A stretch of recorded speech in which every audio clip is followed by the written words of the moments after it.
Waalaikumsalam.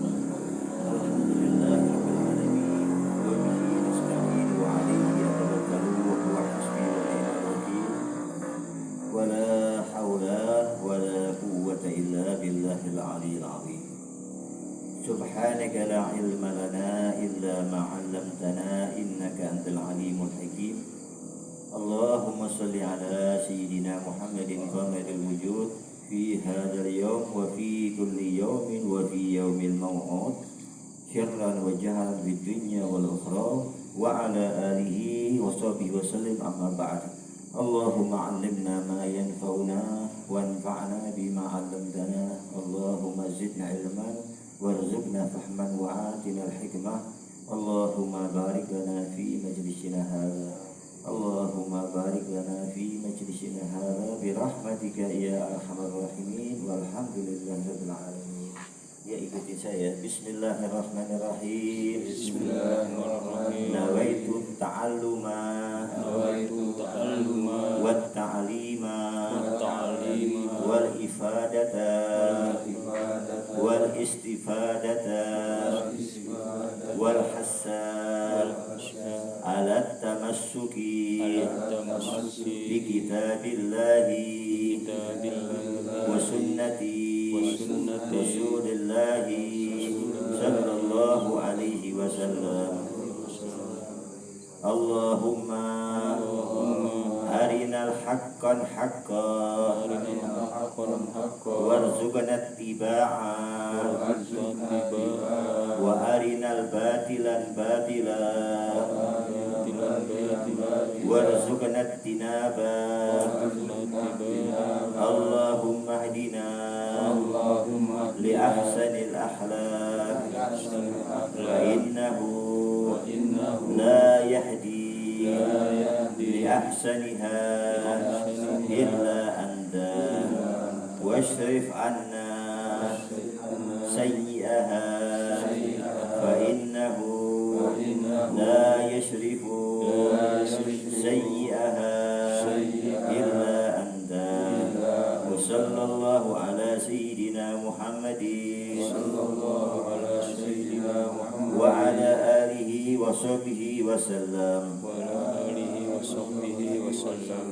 Qala al-muallif radhiyallahu wa nafa'ana bi ulumihi fid dharain amin. La haula wa la quwwata illa billahil 'aliyyil 'azim.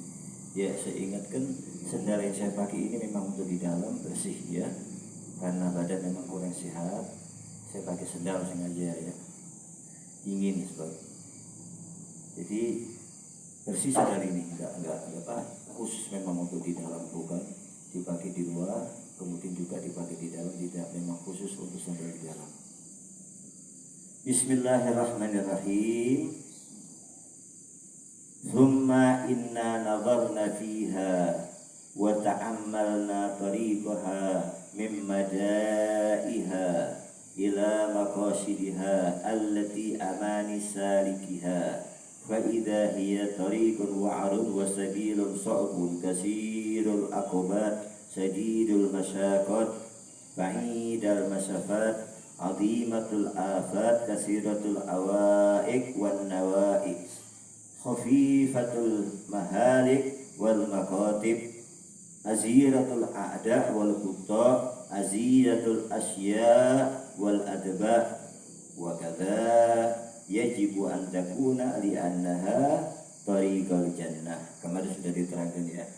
Jadi orang mau ibadah kok begitu sulit ya. Tapi yang sudah biasa ibadah tidak sulit. Ini orang yang baru mulai mau ibadah. Baru mulai ibadah ini gangguannya cukup besar. Orang yang baru mau tobat itu gangguannya cukup besar. Di samping gangguan yang kemarin sudah diterangkan, yaitu gangguan yang berasal dari luar, juga yang berasal dari dalam. Yang berasal dari luar yaitu setan. Sebab setan ini berjanji ketika Allah ini melaknat setan, maka setan ini minta kepada Allah, qala anzirni ila yaumil qiyamah. Karena engkau telah menuduhku sesat, kata iblis, bukan setan, iblis, ya. Yang namanya iblis itu satu. Iblis itu cuma satu. Jadi di surga itu cuma satu, bukan banyak iblis itu, satu iblis. Iblis itu cuma satu, yang banyak itu setan. Jadi jangan sampai keliru, iblis itu makhluknya namanya iblis. Fa'ilnya yang kerja, yang tukang goda orang itu setan namanya. Nah, setan ini bisa berupa manusia, bisa berupa jin. Ini mana disebutkan di dalam surat An-Nas, ya, alladzi yuwaswisu fi sudurin nas minal jinnati wan nas. Jadi yang ganggu manusia itu namanya setan. Jadi orang yang punya kelakuan seperti iblis itu namanya setan. Bisa berbentuk manusia, bisa berbentuk jin. Jadi diingat, kita jangan suka bingung nama setan itu sama iblis bedanya apa sih? Setan, iblis, jin itu bedanya apa? Bedanya kalau iblis itu makhluknya, setan itu kelakuannya, jin itu pengikutnya. Maka ada jin yang Islam, ada jin yang kafir. Pengikut daripada iblis itu dinamakan setan. Jadi kita nggak usah bingung antara kata-kata iblis, setan, dan jin. Nggak usah bingung itu.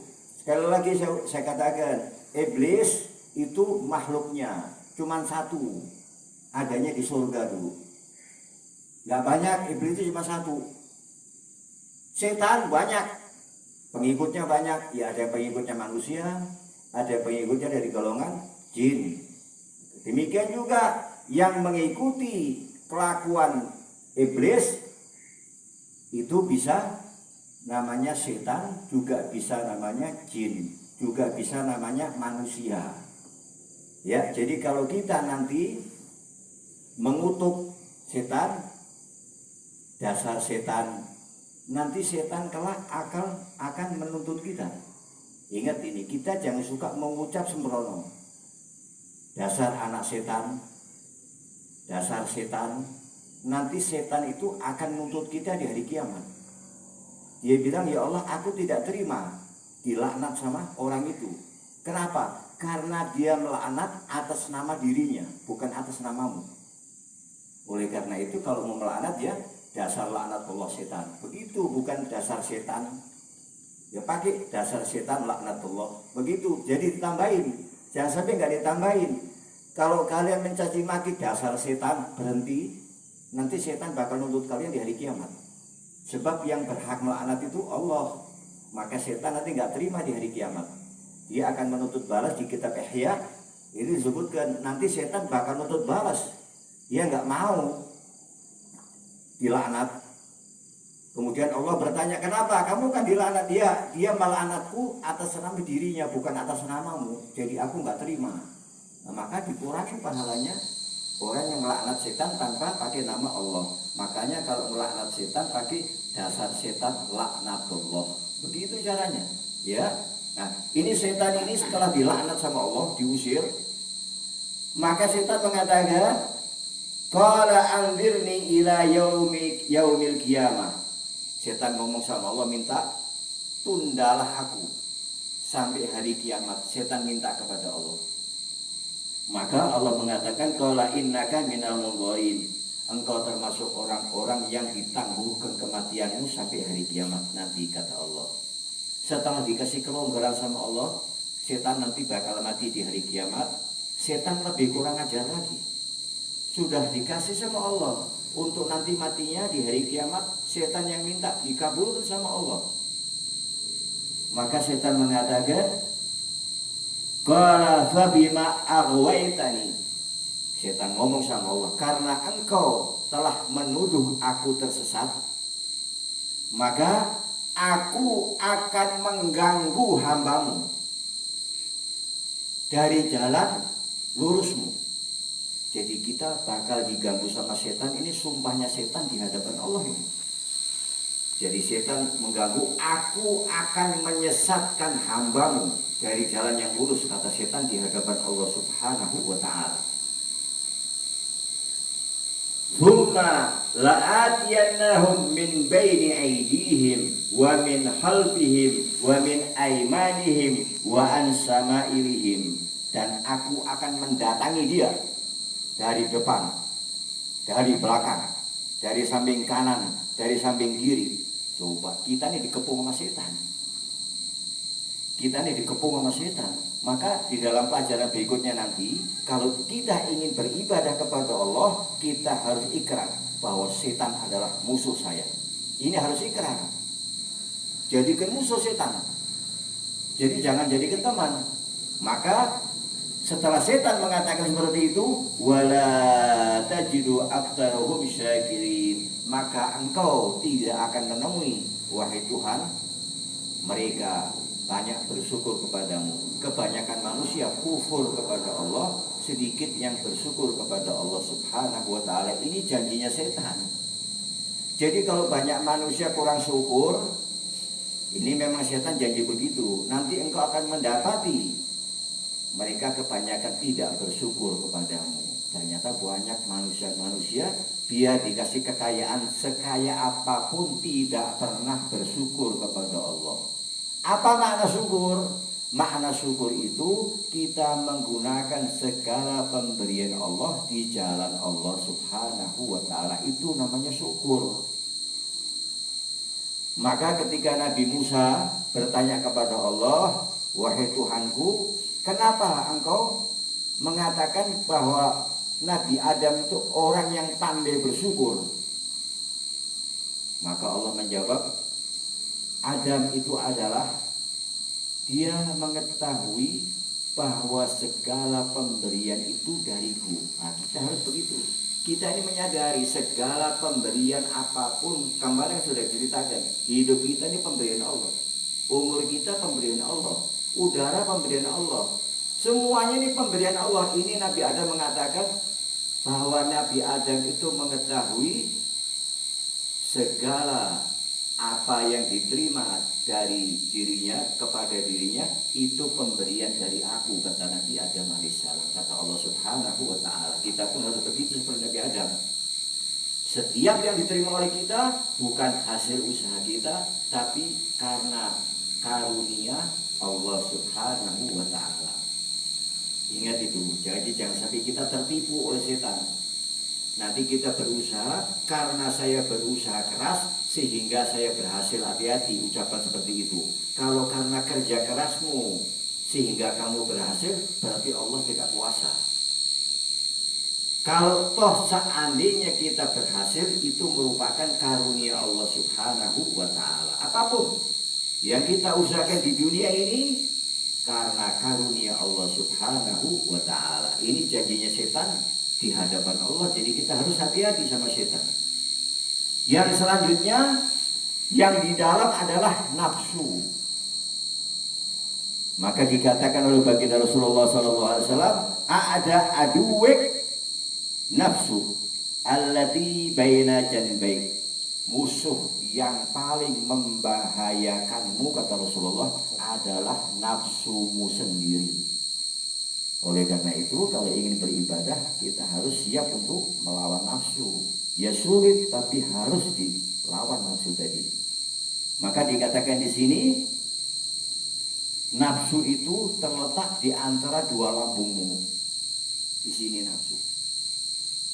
Ini dua lambung, berarti di sini nafsu itu ada di sini. Ya, nah ini jangan diikutin nafsu yang ada di sini, kita jangan ikutin. Usahakan agar nafsu tadi tunduk atas kemauan kita, bukan kita tunduk atas kemauan nafsu. Kemudian dikatakan oleh seorang penyair, an-nafsu ahtasu min sab'ina syaiton. Sesungguhnya nafsu itu lebih jahat dari 70 setan. Coba. Jadi kita jangan suka nyalakan setan. Nafsu kita ini sudah 70 setan. Jadi kalau ada orang bertanya, nanti kalau bulan Ramadan itu setannya katanya diikat, kenapa kamu ngurusin setan? Nafsu kamu itu lebih buruk dari 70 setan. Kok kamu ngurusin setan tuh diikat apa enggak? Udah jangan mikirin itu, pikiran nafsumu itu. Nafsumu itu lebih buruk dari 70 setan. Oleh karena itu kita harus hati-hati sama nafsu. Kemudian selanjutnya dikatakan di sini, wa hafasala hadzal hadbu idzan wallahi mughdalan. Maka menjadi sulit, kata Imam Ghazali, untuk membicarakan masalah ibadah ini. Demi Allah, kata Imam Ghazali, alangkah sulitnya orang mau beribadah kepada Allah. Sulit luar biasa. Karena apa? Dia harus menuntut ilmu terlebih dahulu. Ini yang menjadi sulit, dan setan tidak maukan manusia ini untuk menuntut ilmu. Jadi kata Imam Ghazali, demi Allah, untuk membicarakan masalah ibadah ini amat sulit, kata Imam Ghazali. Oleh karena itu kita siap-siap untuk beribadah kepada Allah Subhanahu wa ta'ala. Walaupun sulit, kita tetap beribadah kepada Allah Subhanahu wa ta'ala. Kemudian wal khataru aziman, dan bahayanya cukup besar. Orang ibadah bahayanya cukup besar. Kalau sampai kita ngelayat sedikit bisa syirik kita. Ngelayat sedikit bisa riya kita. Ngelayat sedikit bisa takabur kita. Makanya bahaya banget ini, orang ibadah ini bahaya banget. Oleh karena itu kalau tidak dibekali dengan ilmu, akan tergelincir kepada kesyirikan, akan tergelincir kepada riya, kemudian sum'ah, pengen didengar orang, dan lain sebagainya. Oleh karena itu bentengin diri kita dengan ilmu. Falidzalika azza man yaksudu hadat thoriq, maka kata Imam Ghazali, oleh karena itu jarang orang-orang yang mau menempuh jalan ini, jarang orang-orang yang mau beribadah kepada Allah. Nah, kalian lihat itu, kalian lihat sekarang di tempat lingkungan kalian sendiri, orang yang ibadah sama yang gak ibadah banyakkan mana? Nilai sendiri aja. Ternyata kata Imam Ghazali, jarang orang-orang yang mau menempuh jalan ibadah ini, jarang. Wakal, dan sedikit sekali. Coba lihat, kalian bisa lihat kalau Jumatan sama yang di jalan banyakkan mana? Kemudian sama yang di warung banyakkan mana? Kalau seandainya kalian memperkirakan kenapa kok waktu hari raya sholatnya sampai di lapangan penuh, tapi waktu Jumat kok ini, berarti banyak orang yang gak ibadah kepada Allah ini. Ternyata buktinya waktu sholat Idul Fitri rame luar biasa sampai keluar-keluar. Tapi pada saat sholat Jumat kok segini cuma nih sholat Jumat ya, yang lainnya pada kemana ini? Seperti itu ya. Thumma azza minal qasidina man yasluku. Kemudian sudah yang menempuh jalan untuk ibadah kepada Allah ini dikit, jarang. Yang mau menempuhnya pun tidak benar-benar untuk menempuh setengah-setengah. Tidak mengetikatkan dirinya, niat dengan kuat untuk beribadah kepada Allah. Padahal perintah Allah yaitu wa ma khalaqtul jinna wal insa illa liya'budun. Tapi sedikit yang mau ibadah kepada Allah Subhanahu wa ta'ala. Thumma azan min salikin man yasul ila maksudi wa yadhbaru bil matlub. Kemudian sudah jarang, sedikit yang mau menempuh jalan ini, dan yang ada yang mau menempuh pun dia tidak benar-benar di dalam menempuhnya. Ditambah lagi banyak orang-orang sudah menempuh jalan ini, jarang yang bisa berhasil sampai kepada maksud yang dituju dan berhasil untuk mendapatkan apa yang menjadi tujuannya. Berarti kalian bersyukur kepada Allah ini. Kalian bersyukur kepada Allah dijadikan orang-orang yang ibadah. Banyak orang-orang yang gagal dalam ibadah. Kalau sholat kadang-kadang ya semaunya, sudah seingatnya Islam iling, ingat maghrib ya maghrib, isanya yang enggak, subuhnya yang enggak, zuhurnya enggak, pokoknya Islam iling gitu aja dah. Jadi yang nempuh pun enggak benar-benar nempuh, setengah-setengah. Sholatnya pun juga belang pentong, Enggak 5 waktu. Ramadannya pun diambil awal sama akhir, kadang-kadang awal, tengah, akhir. Allah mau ditipu begitu. Nah ini kalian alhamdulillah ibadah bisa 5 waktu di dalam satu hari. Puasa Ramadan pun bisa penuh di dalam 1 bulan. Kalian syukuri ini pemberian Allah Subhanahu wa taala. Kemudian selanjutnya wa humul a'izzah alladzina astafahumullah azza wa jalla li ma'rifatih wa mahabbatih. Dan mereka termasuk orang-orang yang mulia, yang mana mereka adalah orang-orang pilihan Allah Subhanahu wa taala untuk bermakrifah kepadanya dan mahabbah kepadanya. Jadi kalau kalian ini ibadah 5 waktunya dijaga dengan baik, kemudian perintah-perintah Allah dijaga dengan baik, ini kalian termasuk orang-orang pilihan Allah. Enggak semua orang dipilih sama Allah. Nah kalian sudah dikasih amalan kalian. Jadi orang-orang pilihan Allah itu di mana mereka itu sampai diberikan oleh Allah untuk bermakrifah kepada Allah dan mahabbah kepada Allah, cinta kepada Allah. Maka doa yang kemarin yang saya berikan itu kalian baca berulang kali. Ilahi Rabbi anta maksudi wa ridhaka matlubi atini mahabbataka wa ma'rifataka ya arhamar rahimin. Itu baca terus itu orang-orang pilihan Allah, sehingga kalian menjadi kekasih Allah nantinya. Kalian akan menjadi kekasih Allah, dicintai oleh Allah. Maka usahakan, jaga untuk selalu beribadah kepada Allah Subhanahu wa ta'ala. Wasajaduhum bitaufiqih wa ismatih. Dan mereka diberikan pertolongan oleh Allah, yaitu dengan taufiknya serta penjagaannya atau pemeliharaannya. Nanti kalian akan diberikan taufik oleh Allah, kemudian kalian pun akan dijaga oleh Allah Subhanahu wa ta'ala untuk melakukan hal-hal yang menjadikan murkanya Allah Subhanahu wa ta'ala. Asal ibadah kalian kalian tekunin. Yang wajib dulu aja. 5 waktu kalian jaga. Setelah 5 waktu kalian bisa jaga, tambah sunnah rawatib. Rawatib sudah kalian lakukan, maka jaga, tambah lagi sholat tahajud. Jangan tahajud dulu kalau rawatib belum. Sebab sholat sunnah yang paling mulia adalah sholat yang mengiringi sholat rawatib. Itu paling mulia. Jangan sampai kalian loncat. Kalian tahajudnya ketol, duhanya ketol, hajatnya ketol, tapi rawatibnya ditinggal. Ini ibadahnya nggak tertib namanya.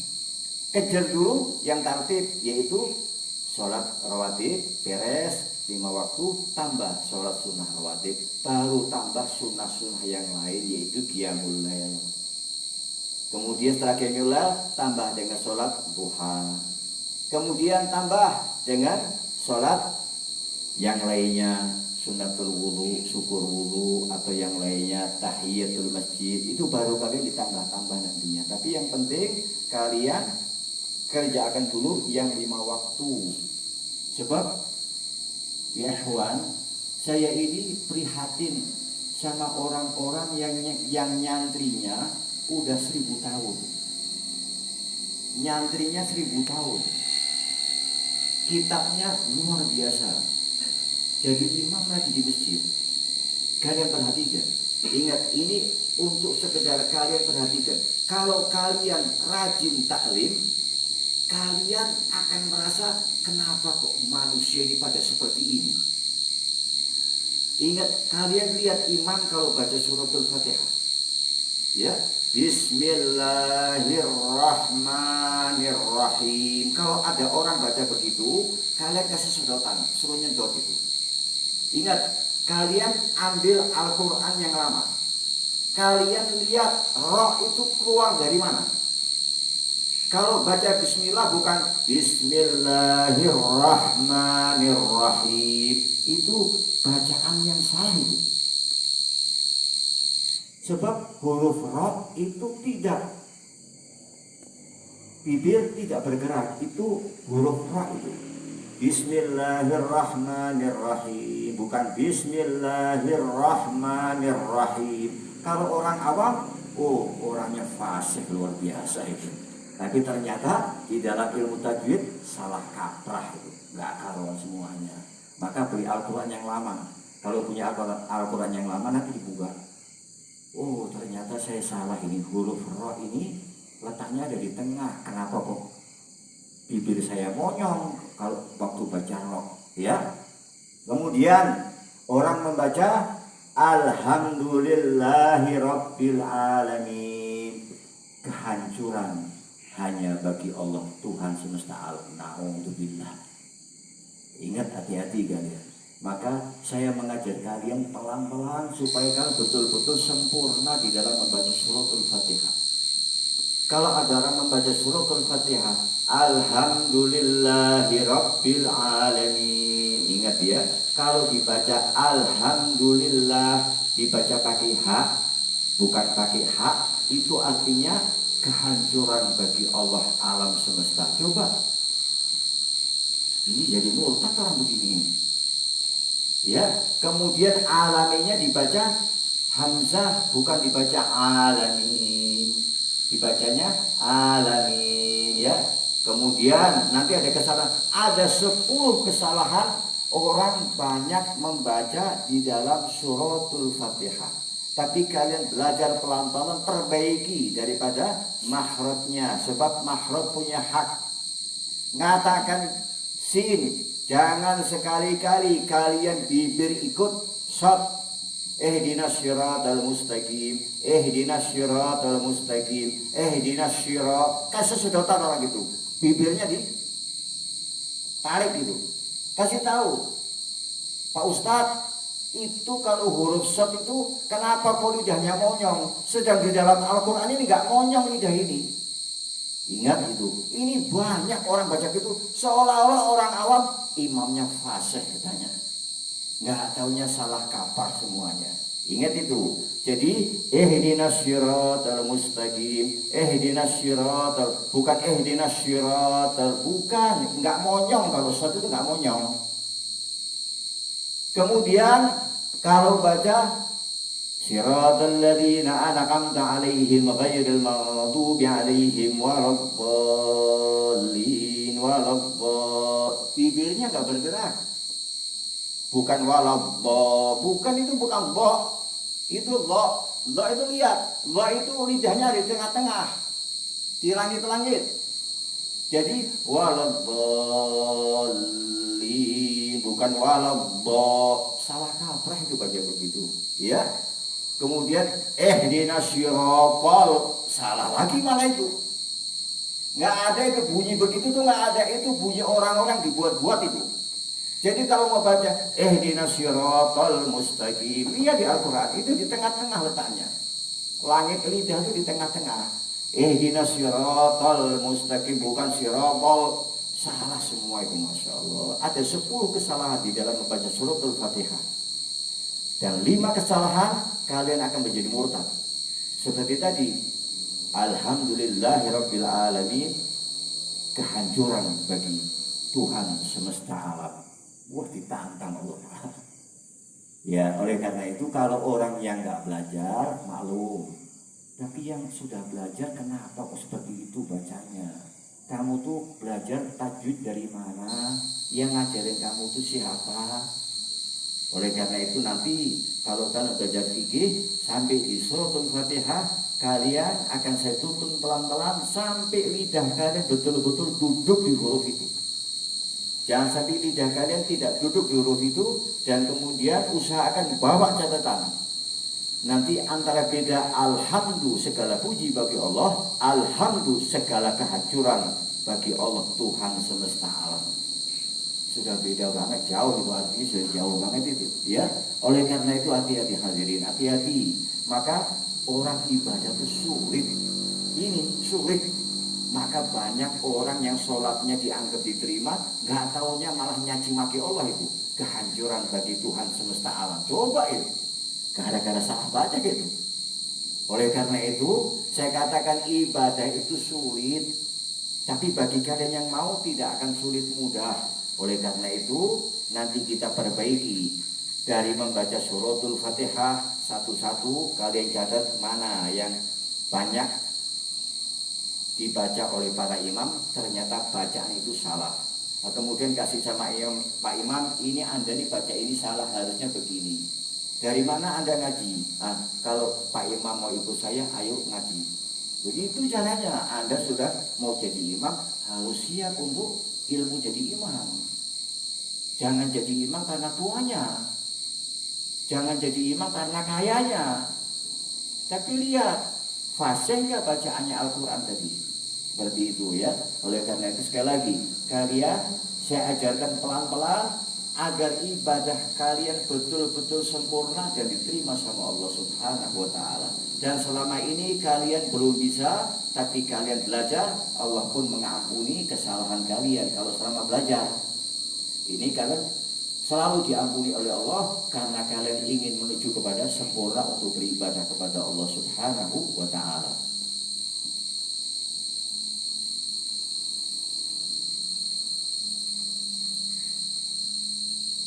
Thumma awsalahum bifadlihi ila ridwanih wa jannatih. Kemudian mereka disampaikan oleh Allah dengan karunia-Nya dan ridhonya serta surganya Allah Subhanahu wa Ta'ala. Ya. Nah, kemudian di sini saya terangkan, saya tambahin ya. Saya tambahin, ini tidak ada di dalam kitab Ihya. Saya tambahin di dalam kitab yang lain untuk menambah wawasan kita supaya lebih matang lagi, dan kalian gunakan untuk dakwah nantinya seperti itu. Di sini dikatakan, di sini sudah ibadah itu sulit ya, banyak penghalangnya dan lain sebagainya, jalannya nanjak, perjalanannya jauh, susah dan lain sebagainya. Maka dikatakan oleh Imam Ghazali di sini, fala budda minha, maka tidak ada jalan yang lain kecuali hanya taat kepada Allah. Jadi semua yang tadi terangkan, jalannya nanjak, sulit, penuh rintangan, jauh perjalanannya, banyak penyamunya dan lain sebagainya, ternyata kuncinya tidak bisa tidak, yaitu harus takwa kepada Allah sebagai bekal kita. Nah, saya ingin terangkan agar kalian bisa bertakwa kepada Allah, ini harus memenuhi 3 unsur. Ini kalian akan diterima takwa kalian oleh Allah dan akan diberikan pahala oleh Allah. Sholat kalian akan diterima oleh Allah. Puasa kalian akan diterima oleh Allah. Zakat kalian akan diterima oleh Allah.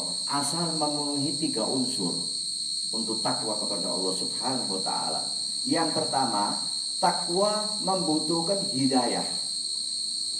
Ingat, takwa itu membutuhkan hidayah. Hidayah itu apa? Hidayah itu kita diberikan pengetahuan, kita dapat memahami mana jalan kesesatan, mana jalan ketaatan. Itu hidayah namanya. Maka dicatat, kalau nggak dicatat kalian nggak bisa dakwah nanti. Kalian apalkan, nanti kalian dakwah kepada keluarga kalian, kepada rekan-rekan kalian, kepada yang kalian rasa memang harus dibimbing orang itu. Jadi ini takwa apa? Hidayah adalah kita dapat memahami mana jalan ketaatan, mana jalan kesesatan. Ini namanya hidayah. Tidak cukup untuk hidayah, kalian harus mendapatkan taufik dari Allah. Taufik itu adalah jalan kemudahan untuk bertakwa kepada Allah. Itu namanya taufik.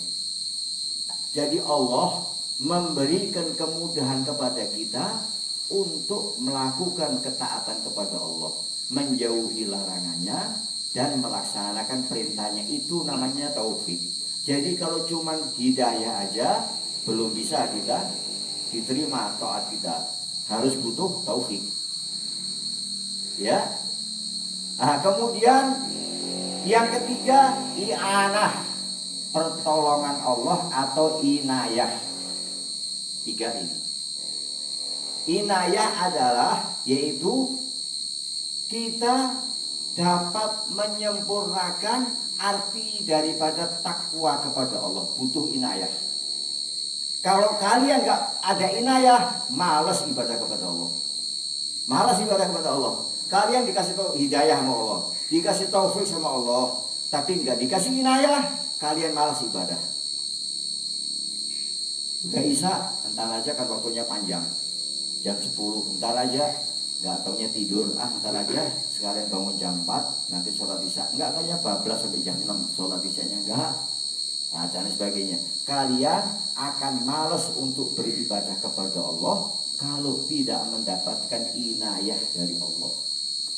Jadi ingat ini, jadi orang mau takwa kepada Allah ini harus memiliki 3 unsur. Yang unsur pertama adalah hidayah. Hidayah itu kita dapat mengetahui mana jalan kesesatan dan mana jalan ketaatan. Hidayah itu banyak orang dapat hidayah banyak. Kalau dikasih tahu kamu jangan minum orang tasnya nggak usah dikasih tahu, dari dulu saya tahu itu kalau minum bu haram, nggak boleh, saya tahu. Jangan zina, saya tahu itu, tahu dia tahu ini kesesatan, ini tahu dia, cuma nggak dapat taufik dia. Taufik adalah yaitu kita diberikan kemudahan oleh Allah untuk melakukan ketaatan kepada Allah, itu namanya taufik. Jadi banyak orang dapat hidayah tapi nggak dapat taufik. Belum tentu orang dapat hidayah dapat taufik juga. Kemudian sudah dapat hidayah, sudah dapat taufik, nggak dapat inayah, tidak dapat pertolongan dari Allah untuk menyempurnakan takwa tadi. Oleh karena itu, kalau kita ingin menyempurnakan takwa kepada Allah, butuh 3 unsur, yaitu hidayah, taufik, serta i'anah atau inayah, pertolongan dari Allah Subhanahu wa ta'ala. Paham ya? Oleh karena itu, kalau kita bisa memenuhi 3 syarat ini, 3 unsur ini, maka sholat kita akan diterima oleh Allah. Puasa kita akan diterima oleh Allah. Zakat kita akan diterima oleh Allah. Semua amal ibadah kita akan diterima oleh Allah. Syaratnya 3 ini harus dipenuhi dulu, yaitu hidayah. Sudah dapat hidayah, minta taufik sama Allah. Sudah dapat taufik, minta inayah dari Allah, pertolongan dari Allah untuk menyempurnakan yang 2 ini, menyempurnakan antara hidayah dan taufik. Kalau sempurna, salat kalian diterima oleh Allah, puasa kalian diterima oleh Allah, zakat kalian diterima oleh Allah, ibadah yang lainnya pun akan diterima oleh Allah Subhanahu wa ta'ala. Syaratnya seperti itu. Oleh karena itu, kita cukup menghamba kepada Allah, jangan menghamba kepada yang lainnya. Cukup aja, saya niat ibadah karena Allah, bukan karena lainnya. Cukup. Jangan menghamba kepada makhluk Allah. Kalau kalian menghamba kepada makhluk Allah, karena kalian bisa menyenangkan daripada orang tadi, sehingga orang tadi sering manggil kalian. Si fulan kemana? Karena apa? Dapat menyenangkan kalian. Kadang-kadang sampai jadi penjilat, kadang-kadang sampai muji-muji. Seperti contohnya, orang dipanggil ke istana, ini satu kemuliaan. Yang dipanggil ke istana itu karena orang tadi memang dibutuhkan, dia banyak memuji, banyak membantu dan lain sebagainya, penjilat dan lain sebagainya. Tapi kalau Allah nggak butuh itu. Kalau panggilan Allah bukan cuma dipanggil ke istana, tapi panggilan Allah, kalau dipanggil sama Allah, maka Allah akan memberikan pahala surga. Ketika kalian dipanggil hayya 'alas shalah, maka siap-siap. Sebab apa? Allah memanggil kita, dan panggilan Allah agar kita berkhidmat kepada Allah untuk mengagungkan Allah, dan Allah akan memberi pahala kalian adalah surga. Kan enak. Kalau sama manusia apa sih paling? Apa yang bisa diambil dari manusia? Nggak ada. Tapi kalau yang manggil Allah, jaminan. Jaminannya yaitu Allah akan memberikan kita pahala surga. Oleh karena itu kita belajar pelan-pelan. Ya, yang penting kalian bisa mengamalkan apa yang sudah diajarkan. Ibadah tidak sulit. Ibadah tidak sulit. Cuman di sini diketahui, diterangkan oleh Imam Ghazali, ini loh kendala-kendalanya untuk orang beribadah seperti ini. Kamu harus siap semuanya ini seperti ini. Ya, banyak tanjakannya. Baru istirahat, udah asar lagi. Baru sholat asar, udah maghrib. Tanjakannya sampai kadang-kadang kita lemes badan. Ya, baru duduk sholat duhur, tidur sebentar, atau adzan asar. Baru kopi maghrib. Baru baca-baca dikit isya. Isya terus ngobrol, tidur jam 11. Baru tidur subuh. Tanjakannya luar biasa, nanjak terus, capek kita, ya. Makanya repot. Orang mau ibadah kepada Allah repot, jalannya nanjak semuanya begitu. Ya baru subuh, dan lagi duhur. Baru sholat duhur, tidur sebentar asar. Baru asar ngopi, sudah maghrib. Baru sholat maghrib, 1 jam lagi isya. Masya Allah, nanjak banget jalannya, repot kita nih, repot. Tapi ya memang sudah biasa ibadah, nggak repot. Ini bagi orang-orang mau memulai ibadah. Orang yang mau memulai ibadah, ini repot banget. Tanjakannya juga sangat repot. Kemudian masyakoh, sulit. Dan kemudian juga banyak musuhnya. Yaitu musuhnya hawa nafsu. Nanti aja dah, nanti aja dah. Nanti kan bisa, nanti kan bisa, nanti kan bisa. Seperti itu. Mau sedekah, dikit aja. Dan kamu lagi keadaan di PHK ini. Nanti kalau kamu banyak sedekah, habis mau kemana kamu? Dibisikin sama setan, ayo sedekahnya dikit. Terus setan bisikin, yang penting karena Allah. Begitu, dikit, yang penting karena Allah. Banyak karena Allah, bukan dikit karena Allah. Yang benar itu banyak karena Allah, bukan dikit karena Allah. Itu pelit, itu permainan setan itu.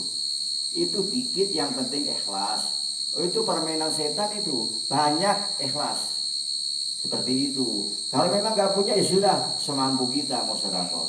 Sedekah semampu kita. Udah, tapi ingat, jadi jangan ada ucapan karena Allah. Biar sedikit, yang penting ikhlas. Kalau kalian nipu hati kalian, hati-hati. Udah, sedekah aja, selesai.